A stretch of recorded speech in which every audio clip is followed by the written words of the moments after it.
Man City versus Liverpool. I was one of the people who was very disappointed in Luis Diaz. I was wondering to myself, how many opportunities and how many chances is this man gonna lose? Has the sickness of Jeremy Duku missing so many shots, not registering a shot since last year November, has it rubbed off? Has it rubbed off Luis Diaz? Was it contagious? Was this as viral as the coronavirus? I was mad at him, angry at him for the longest of time when he was playing, but oh, he showed up. I don't know where he got that energy. I don't know if Akira Toriyama and his characters from Dragon Ball Z came in and put some energy upon him to the point where the man started going in. Forced, energetic, enthusiasm, trying to put that ball behind the net. He may not have scored. He may not have taken advantage, exploited the opportunities he was given, but he made it up with sheer will, sheer power. We cannot say that these two teams did not give all that they had when it came to that clash. What I hate is when Liverpool got in. When Liverpool got in that box and they started hesitating, like the ball was a fucking hot potato, throwing at each other. Oh my goodness. No, it's so fucking hot. Who should it? Score the fucking goal! This ain't Tetris. It's not a regular game. It's not a regular sport. This is fucking soccer we watching. We expecting that quickness, that decisiveness. You guys are not children anymore. No, you first. Oh, I gotta be polite. Score the fucking ball. And that's the part that pissed me off. I'm a Scouser by heart. I'm a Liverpool fan by heart. I never walk alone, but that is something that I have to call them out on. However, they did give their all. They did. Honestly, they did give their all. I ain't gonna lie to you. That Phil Foden almost tried to kill us. That Phil Foden is a dangerous son of a bitch. That man almost, he tried to put us in a box. Anthony Joshua brought back respect to boxing. I always say this. It is quite impossible. If not even impossible, it's quite not plausible for an MMA fighter to step inside of a ring and think that he can beat a boxer. I'm not taking anything away from MMA fighters. They mixed martial artists. Jack of all trades. Master of none. In context to that fight. Boxers spend a lifetime perfecting the usage of only two limbs. The movement is quite different. Nganu comes from a place where you have to call on all of your body as an arsenal to fight. He's already used to that rhythm, already used to that pattern, already used to the habit. And I know you're going to ask me the question, but Cam's, he beat Tyson Fury. Simple answer. Tyson Fury was not in form. He probably didn't even train properly for that fight. He thought it was going to be an easy fight. And that's where the problem is. Nganu should not be disregarded easily. He's a magnificent MMA fighter, but as a boxer, think about who Tyson Fury is, bro. Tyson Fury is the same one who put the lay down on the Bronze Bomber. And I know you've seen the Bronze Bomber. That's a scary looking man. 6'7", chiseled Bronze Bomber. Hard punches. Able to knock out you and your ancestors together. And that's who Tyson Fury beat. He beat another boxer. And you telling me Nganu was at tip-top shape? Of course. You telling me Tyson Fury was at tip-top shape when he was fighting against Nganu? No, he wasn't. No, he wasn't. And when he fought against a fighter that prepared for him, we all saw the class. We all saw the degree. We all saw the level up. You cannot fool. You cannot beat or fool a full-fledged fighter who was trained and who was ready for you inside the boxing ring. Joshua kept on giving him that jab to the stomach. Bow, bow. Kept on fainting. And what did he do? He kept on falling for it. And when he tried to parry, that's when that boy Joshua gave him a straight right hand to the jaw. And man did the reverse Undertaker. Man, hold up, nigga.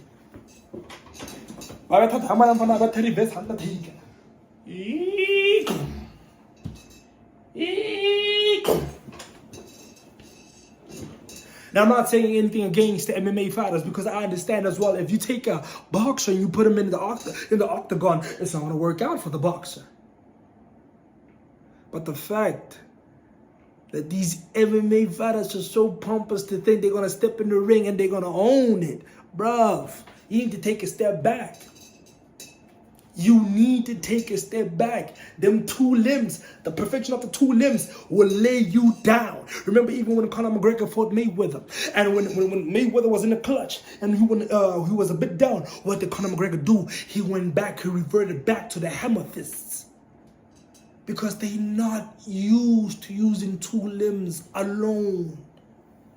More specifically, if they've passed the age of 30, it is a huge impossibility for them to revert to the boxing training as easily as they revert to the MMA training. Boxing, you can only use two limbs. There's no grappling. There's no kicks. There's no shins. There's no knees. There's no elbows. There's only two limbs. And like I said, Jack of all trades is a master of none. And when you step inside that boxing ring, you better be a master at them two hands, baby boy. Or unless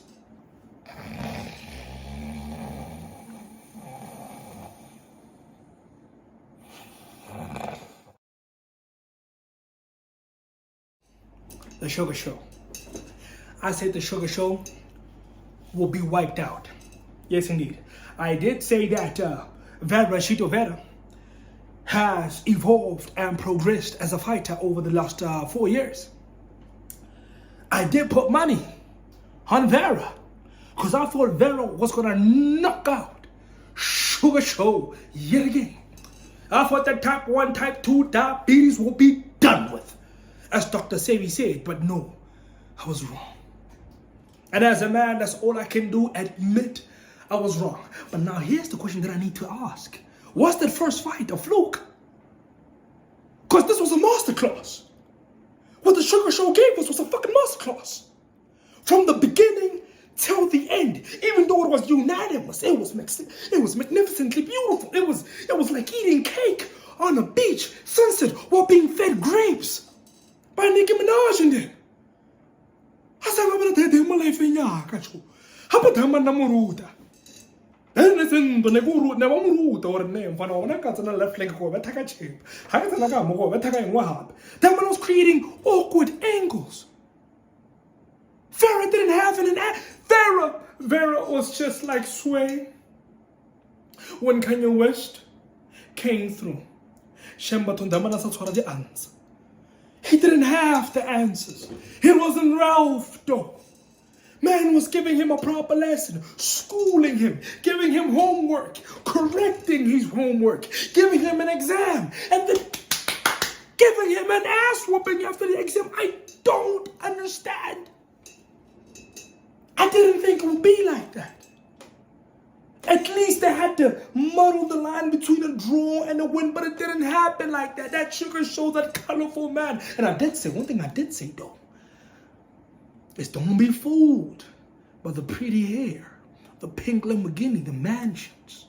Don't be fooled by that hoopla he does on the outside, because that man sure does put in work. But I did not expect him to win, so I am humbled. To all the Sean O'Malley fans, I just have to say salute and saluted. For me coming out of pocket and speaking that good smack, let me say I apologize. But this is the banter. This is sports banter. So if I had to go back in time, would I say the same shit? Hell yeah, I'd say the same shit. It's the banter, this is sports, it's the argument, it's the debate. This is what makes us laugh, fight, argue, pop out that beer, pop out that cognac, drink, have fun, and watch sports. I'm not going to say too much on F1. We all knew Verstappen was going to take it. I'm not going to say too much on that. We knew Verstappen was going to take it. I know there's a lot of people out there, Lewis Hamilton fans, talking about Lewis going to come back. It's no longer his time, baby boy. It's Verstappen's time. And that's all I'm going to say about that.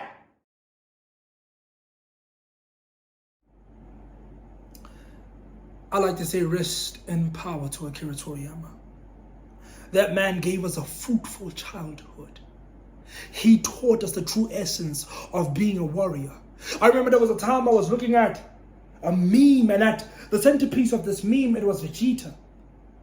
And the text said, a warrior doesn't fight because he hates those who are in front of him.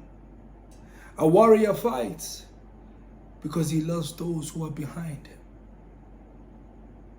I learned many lessons from Dragon Ball Z. It influenced me greatly. And to the creative known as Akira Toriyama, we like to thank you for the amount of work and the contribution of art and inspiration that you gave to us. And to the family, I send my kindest of regards and greatest of salutations.